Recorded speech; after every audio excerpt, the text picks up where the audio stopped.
자, 오늘 우리가 주신 기도 제목 마음에 새기시고 또 이 기도를 따라서 우리가 오늘 말씀을 기억하면 좋겠습니다.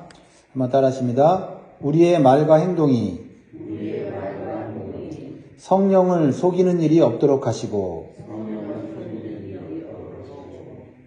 오직 성령의 충만함을 받게 하소서. 아멘. 성령이 역사하는 곳에 마귀의 역사도 있다는 말을 우리는 자주 듣습니다. 그리고 우리는 실제적으로 이 세상에서 경험하고 또한 교회 안에서도 경험을 합니다. 아름답고 진실해야 하는 성도의 마음속에도 성령의 역사만이 아니라 마귀의 역사도 일어난다는 것을 우리는 기억해야 돼요. 그래서 사람이 마음 관리를 잘 하지 못하면 마귀가 그 마음에 가득할 수 있다는 것을 보여주는 사건이 오늘 본문입니다. 기도와 성령 강림으로 잉태된 초대교회 예루살렘 교회는 복음의 말씀을 전함으로 날마다 부흥하고 세상 사람들도 칭찬할 만한 아름다운 공동체로 세워지고 있었습니다.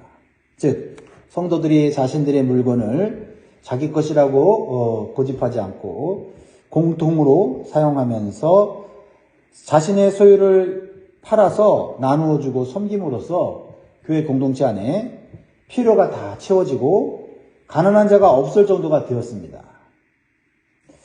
참으로 이상적인 신앙 공동체의 모습을 보여주고 있어요. 이 모든 것이 강요가 아니라 자발적인 헌신을 통해서 이루어졌다라는 것이 중요합니다. 그리고 성령의 감동을 따라 한 것이죠. 그러자 교회와 세상에서 인정받고 존경받는 성도들이 생겨났어요. 그 중에 한 사람이 바나바라고 불리는 요셉이죠. 사도들에게 그의 헌신과 성품이 인정을 받고 칭찬을 받아서 위로자라는 별명까지 받게 되었습니다. 그런데 오직 사람들에게 인정받고 존경받고 싶은 마음에 거짓된 행동을 한 사람이 오늘 본문에 나타납니다. 그들은 아나니아와 삽비라라는 부부였습니다.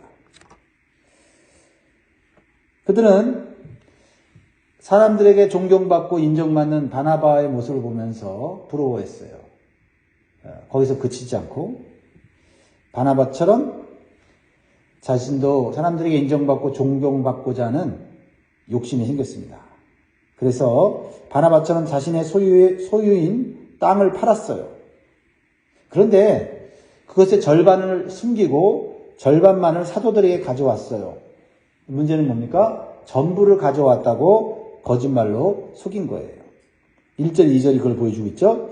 아나니아라는 사람이 그의 아내 삽비라와 더불어 소유를 팔아 그 값에서 얼마를 감춤해 그 아내도 알더라. 얼마만 가져다가 사도들의 발 앞에 드니. 사람은 인정과 존경을 받고 싶어하는 욕구가 있어요.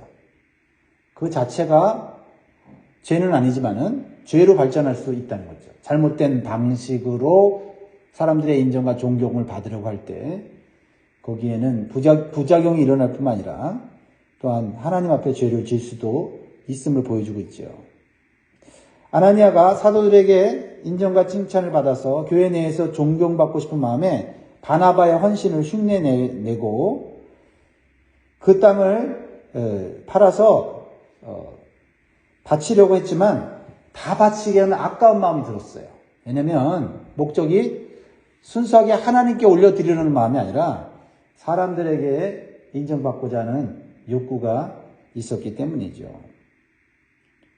그래서 반만 바치고 다 바친 것으로 거짓말을 한 것입니다. 왜냐하면 인정과 칭찬은 받고 싶지만은 돈도 여전히 사랑했기 때문이에요. 이렇게 사람에게 인정받으려는 헌신은 반드시 문제가 생기고 부작용이 일어나게 되는 것입니다. 아나니아와 삽비라의 가장 큰 문제는 사람을 속인 것이 아니라 성령을 속인 것이었다는 거예요. 하나님께 바친다고 하면서 속였기 때문에 이것은 사도들만 속인 것이 아니에요. 바로 하나님을 속인 것이 된 것이죠. 그러나 사도 베드로는 성령의 감동을 받아서 아나니아가 거짓말로 헌신했다는 것을 영적으로 알아차렸어요. 그래서 아나니아의 마음속을 꿰뚫어 보면서 책망을 합니다. 3절 보세요. 베드로가 이르되 아나니아야 어찌하여 사단이 네 마음에 가득하여 네가 성령을 속이고 땅값 얼마를 감추었느냐. 여기서 우리는 사탄이 사람의 마음속에 들어와서 역사할 수 있다는 것을 깨닫게 돼요. 믿는 사람의 마음속에도 사단이 역사한다는 거죠. 아나니아는 사단이 마음에 가득할 때까지 그의 마음을 통제하지 못했어요. 그의 마음을 아예 내주어 버렸어요.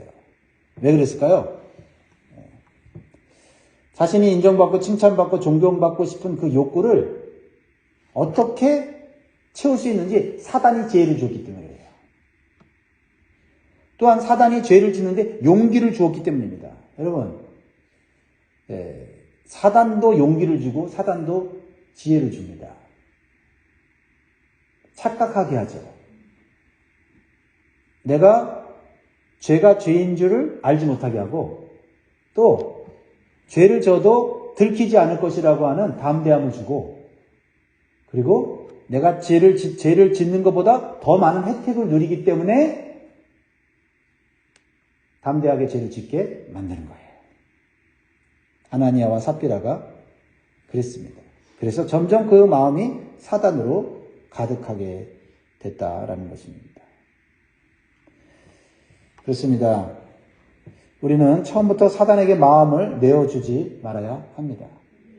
우리의 마음 가운데 잘못된 생각이 들어왔을 때, 우리의 양심을 더럽히는 생각이 들어왔을 때 우리는 바로 물리칠 수 있도록 기도해야 될 줄 믿습니다.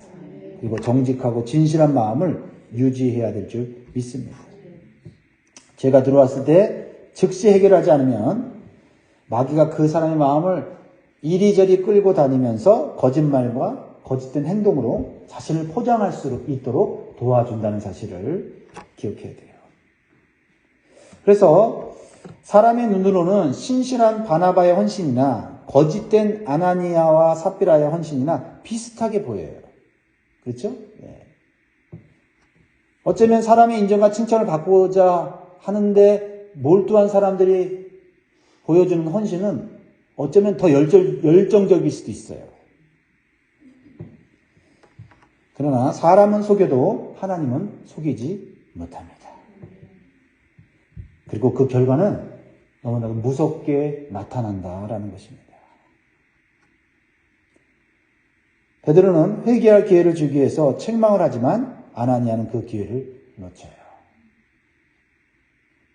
4절에 보면 땅이 그대로 있을 때는 네 땅이 아니며 판 후에도 네 마음대로 할 수가 없더냐 어째 이 일을 네 마음에 두었느냐 사람에게 거짓말한 것이 아니요 하나님께로다.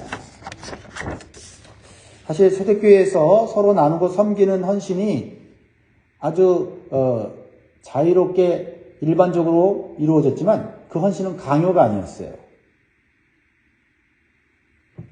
왜냐하면 오늘 사도 베드로가 하는 말씀을 보면 원래 그 땅은 네 땅이 아니냐, 네 소유가 아니냐 이렇게 그 소유를 인정해 주면서 네가 그거를 팔든지 안 팔든지 그건 네 맘이다 라고 얘기하고 있는 걸 보면 모든 교회 성도들이 땅을 팔아서 나는 것은 아니었다는 거죠.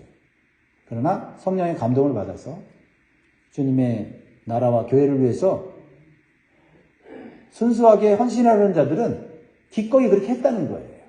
그리고 그것으로 인해서 교회 안이든 세상 밖이든 야, 저 사람은 정말 하나님 믿는 사람이구나. 예수 믿는 사람이 하고 칭찬하고 존경을 받았다는 거예요. 단지 그것이 부러워서 그것을 흉내내려고 했던 이 거짓된 헌신이 문제였다라는 겁니다. 문제는 뭐예요? 진실과 정직의 문제다 이 말이죠. 일부를 팔아서 헌신했다면 그것은 교회에 도움이 되었을 거고 또 성령님의 은혜를 받았을 거예요. 일부러 팔았습니다. 다 못 드렸습니다. 저는 이 정도만 할 수 합니다. 라고 했으면 오히려 칭찬받고 기도받았을 거예요. 축복 기도를 받았을 거예요. 그런데 사도들에게 칭찬을 받고 성도들에게 존경받고 싶은 잘못된 욕심이 문제였다. 그리고 무엇보다도 하나님께 진심으로 드리는 것이 아니라 자신의 욕망을 위해서 드리는 척 한 것이에요. 여러분, 거짓된 헌신은 오래가지 않아요. 우리의 헌신이 오래갈 수 있는 이유는 우리가 부족하고 연약하지만 하나님께 드린 거고 하나님의 영광을 위한 것이고 또 하나님이 주신 은혜를 조금이라도 갚고 표현하라고 감사를 표현하라고 하는 거 아닙니까? 그런 마음을 여러분 잊어버려서는 안 돼요. 사람들에게 인정받고 칭찬받지 않으면 자신의 사역이나 헌신을 헌신짝처럼 버리는 사람은 그것은 결코 하나님을 위한 헌신이 아니었다는 것을 보여주고 있는 거예요. 결국 아나니아는 회개의 기회를 잃어버리고 하나님의 징계와 심판을 그 자리에서 받게 돼요. 5절에 보면 아나니아가 이 말을 듣고 엎드러져 혼이 떠나니 이 일을 듣는 사람이 다 크게 두려워하더라. 6절에 젊은 사람들이 일어나 시신을 싸서 메고 나가 장사하니라. 근데요, 왜 하나님께서 거짓말로 보이는 일에 이렇게까지 큰 징계를 하실까요? 너무 참 충격적이고 무섭지 않습니까? 근데 이것은 단순히 한 개인의 죄가 아니라 교회 공동체의 순결함을 더럽히고 전염시킬 수 있는 죄이기 때문에 그래요. 그리고 교회의 영적 질서를 무너뜨릴 수 있는 죄였기 때문입니다. 그래서 사람을 속인 게 아니라 성령을 속였다고 말을 하는 거죠. 그래서 하나님께서 단호히 처리하셔서 교회가 세상과는 다른 영적이고 거룩한 공동체임을 교회 안의 성도들과 세상에 알리신 거예요.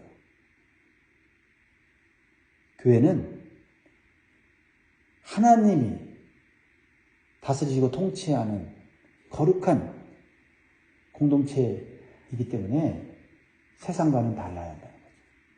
세상에서는 사람을 속이고 승승장구할 수도 교회 안에서는, 적어도 교회 안에서는 그렇게 해서는 결코 하나님 앞에 설 수도 없고 복받을 수도 없다라는 것을 보여주는 거예요. 그래서 이것을 들었던 모든 사람들이 다 두려워했다고 했습니다. 그러므로 우리는 사람에게 짓는 죄도 나쁘지만 하나님을 무시하고 속이는 죄는 더 큰 죄이고 위험한 죄라는 것을 오늘 기억하면 좋겠습니다. 무엇보다도 우리가 회개할 기회가 주어졌을 때 속히 회개하고 순결한 마음을 갖는 것이 중요합니다. 진실을 말할 수 있는 기회를 주었음에도 끝까지 속인 아나니아의 아내 삽비라도 하나님의 징계를 받는 모습을 보게 돼요. 7절에 보면 3시간쯤 지나 그의 아내가 그 일어난 일을 알지 못하고 들어오니 8절 베드로가 이르되 그 땅 판값이 이것뿐이냐 내게 말하라 하니 이르되 예 이것뿐이라 하더라. 너무나 안타깝지 않습니까? 베드로가 진실을 알고 있어요. 이 아나니아의 아내인 삽비라에게는 한 번 더 기회를 주고 싶었던 거죠. 그러니까 베드로가 이 거짓말한 이 성도들을 저주한 게 아니에요. 그냥 하나님이 그들의 마음에 마귀가 가득한 걸 보고 회개할 조짐이 보이지 않으니까 하나님이 징계하신 거예요.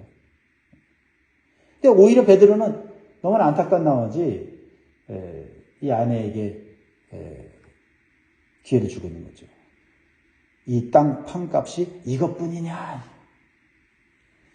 내게 말하라. 예, 이것뿐입니다. 남편이 죄를 지었으면 아내라도 그 죄를 인정하고 회개했으면 좋았을 텐데 부부가 같은 죄를 짓고 끝까지 거짓말을 한 것입니다. 그러므로 우리는요, 우리가 정말 우리 옆에 사람이 죄로 인해서 멸망할 것이 보일 때 우리는 권면해야 돼요. 네, 같이 망하면 안 되죠. 이것은요, 인간의 정의나 그 사람을 배려하는 게 아니란 말이에요. 하나님 앞에서는 인간의 정의나 그 사람을 배려하는 것이 결국 그 사람을 불행하게 만들고 죽게 만드는 거죠. 무엇보다 하나님을 두려움이 없이 사람만 속이면 된다든지 사람 앞에서만 잘하면 된다는 이 어리석은 생각을 하지 못하도록 하나님이 이 공동체에 징계하신 거예요. 이것은 하나님이 모든 것을 보고 계신다는 것을 인정하지 않는 것이고 하나님의 영을 시험한 무서운 죄에 대해서 하나님이 경각심을 갖고 교회는 세상과는 다른 모습으로 빛이 되고 소금이 되어야 됨을 초반부터 가르치시는 거예요. 그래야만 이 교회가 땅끝까지 나아가 주의 복음을 전할 수 있기 때문에 이런 하나님의 징계를 하시십니다. 9절 보세요. 그 아내에 대해서 어떤 일이 벌어집니까? 베드로가 그 아내를 책망합니다. 베드로가 이르되 너희가 어찌 함께 꾀하여 주의 영을 시험하려 하느냐? 보라, 내 남편을 장사하고 오는 사람들의 발이 문 앞에 이르렀으니 또 너를 메어 내가리라 하니 곧 그가 베드로의 발 앞에 엎드려져 혼이 떠나는지라.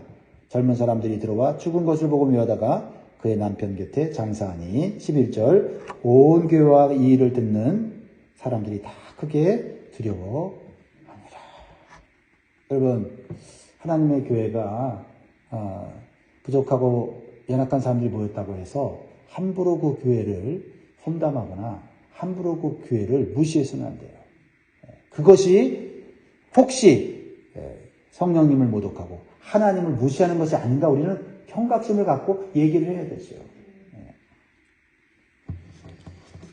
사랑하는 성도 여러분, 하나님께서는 오늘 본문이 보여주듯이 우리가 하는 모든 거짓말에 바로 징계하지 않으십니다. 사랑의 하나님이시고 회개할 기회를 주셔요. 근데 여기에서 하나님의 교인 공동체가 어떤 공동체인 것을 확실하게 깨닫게 해주는 그런 교훈으로서 주신 것임을 여러분 기억해야 될 줄 믿습니다. 그래서 교회가 세상의 빛이 되고 소망이 되게 하시려는 거죠. 그러므로 우리는 성령을 속이면서까지 내가 교회 안에서 인정받고 존경받으려는 잘못된 욕구가 생기지 않도록 조심해야 될 것입니다. 교회 안에서 하나님과 성령님을 속이고 모독할 수 있는 말과 행동을 우리가 조심해야 된다는 것도 우리 자신뿐만 아니라 우리 같이 신앙생활하는 사람들에게도 같이 나누어야 할 거예요. 그러므로 우리는 거꾸로 더욱 성령으로 의지하고 성령의 도우심을 받기 위해서 기도해야 돼요. 그래서 성령 충만을 받아서 우리 안에 조금이라도 죄가 들어오지 않고 마귀가 주는 유혹을 조금이라도 받아들이지 않도록 우리는 성령 충만을 위해서 기도해야 됩니다. 이제 내부적으로 큰 내용을 겪고 시험과 고통을 겪은 초대교회는 이제 하나님을 두려워하는 마음이 더 커졌어요. 그래서 하나님 중심으로 한 마음 한 뜻이 돼요. 그리고 오직 하나님이 기뻐하시는 복음 전하는 일, 거기에 온 힘을 다하는 것을 보게 됩니다. 그래서 12절부터는 세상의 권력자들의 핍박 속에서도 타협하지 않고 오직 복음 전파를 위해서 담대함을 구하고 기적과 표적을 구하여서 예수의 이름, 거룩한 예수의 이름이 높아지고 구원의 복음이 더욱 더 많이 전파되기를 기도하였고 그 기도가 응답된 것을 보여주죠. 그렇죠? 어떻게 응답됩니까? 보십시오. 12절에 사도들의 손을 통하여 민간의 표적과 기사가 많이 일어나며 믿는 사람이 다 마음을 같이하여 솔로몬 행각에 모이고 그 나머지는 감히 그들과 상종하는 사람이 없으나 백성이 칭송하더라. 믿고 주께로 나오는 자가 더 많으니 남녀의 큰 무리더라. 사도들이 핍박과 위협 속에서도 어떻게 기도했어요? 하나님, 우리가 죽고 나서나 우리의 기도의 목적, 우리의 사명은 복음이 전파되는 겁니다. 복음이 전파될 때 기적과 표적이 일어나게 하십시오. 그것은 사도들이 능력이 있다고 자랑하려고 하는 것이 아니라 그리스도의 복음이 많은 사람에게 전파되어 그들이 예수님을 믿고 하나님께 돌아오도록 하는 데 목적이 있었다는 겁니다. 그러니까 어떤 일까지 벌어지냐면 하나님께서 복음 전하는 일에 성령의 강력한 능력과 기사를 보여주는 거예요. 이게 15절 16절이죠. 같이 읽습니다. 시작. 심지어 병든 사람을 메고 거리에 나가 침대와 요 위에 누이고 베드로가 지날 때에 혹 그의 그림자라도 누구에게 덮일까 말하고 예루살렘 부근에 수많은 사람들도 모여 병든 사람과 더러운 귀신에게 괴로움 받는 사람을 데리고 와서 다 나음을 얻으니라. 여러분, 우리는 성령의 역사가 강해지는 일을 해야 될 줄 믿습니다. 성령님이 가장 강하게 역사하는 건 뭐냐면 사람의 영혼을 구원할 때, 사람의 영혼을 구원하기 위해서 복음을 전하고 섬길 때 성령님께서 가장 강하게 역사하신다는 거예요. 그리고 교회는 성령의 역사가 강해지면 마귀의 역사는 약해집니다. 그러므로 우리가 마귀의 공격과 시험을 이기는 것은 오직 성령의 충만함을 받고 복음을 전하고 영혼을 살리고 복음적인 삶을 열심히 사는 것인 줄 믿습니다. 그럴 때 마귀는 한 길로 왔다가 7길로 도망가는 줄 믿습니다. 아멘. 그리고 교회 안에서 우리가 사람 중심이 아니라 하나님 중심의 헌신과 자발적인 섬김이 될 수 있도록 힘써야 될 줄 믿습니다. 기도하겠습니다.